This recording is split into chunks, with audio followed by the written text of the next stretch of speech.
A lot of the times when we bring up Nashville on the national scene, you know, they bring up the things like hot chicken, or they bring up the country music.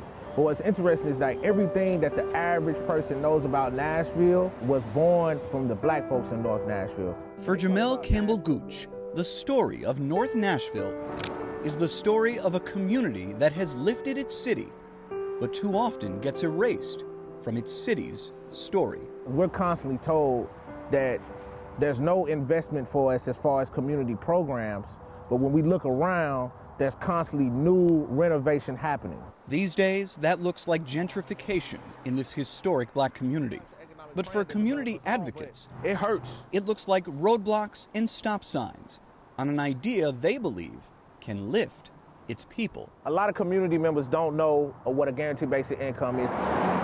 Guaranteed basic income means giving people in need a set amount of money every month, with no conditions.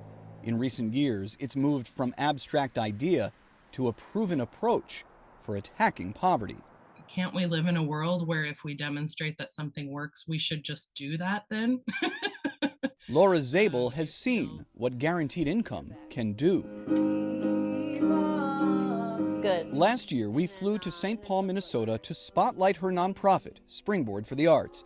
The group was giving $500 a month to artists struggling for work during the pandemic. Now, it's seeing results. The spending data for the artists in our pilot looks very much like the pilots that are happening all across the country.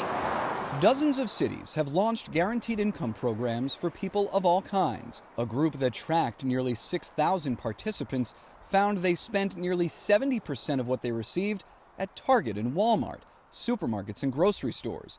Essentially, the essentials. There's so much research now around guaranteed income that people actually end up having better jobs at the end of their time receiving the guaranteed income because they were able to have the time and space and resources to look for a better job. That proved the case even in Campbell Gooch's home state. 6 years ago, wildfires destroyed more than 1,000 homes in Gatlinburg, Tennessee. The Dollywood Foundation created a fund that gave $1,000 a month for 6 months to 900 families. Gatlinburg is rural. It's mostly white. The funding for its residents was entirely private, not from taxpayers. And the money came after a singular tragedy, not decades of systemic challenges.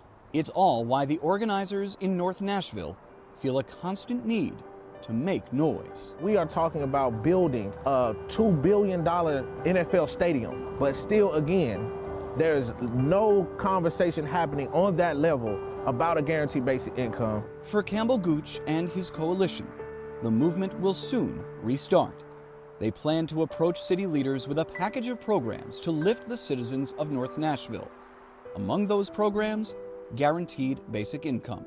The hope, in the end, is to be included in the story of a city where they too often feel left out. The movement to a guaranteed basic income that is happening across the country, I think my number one fear is that Nashville is going to be left behind. In Nashville, I'm Matt Pearl.